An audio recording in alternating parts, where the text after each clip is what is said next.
How to turn off Messenger active status. That's what I will show you in this video. But before we begin, make sure to subscribe to the channel and ring the bell to get notified whenever a new video is uploaded. With that said, let's get started. So go ahead and open up Messenger and log into your account. And once you do that, click on the profile icon or picture at the top left of the screen. And from the profile section, click on active status. And once you're here, you need to turn both of these toggles off to appear offline on Messenger. So click on them and a pop-up window will appear that asks you for how long you want to be offline. You can choose period, you can even custom one, or you can choose until I change it, in which you will be offline until you return this on manually.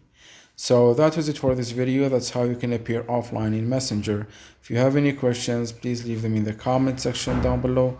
With that said, see you in the next video.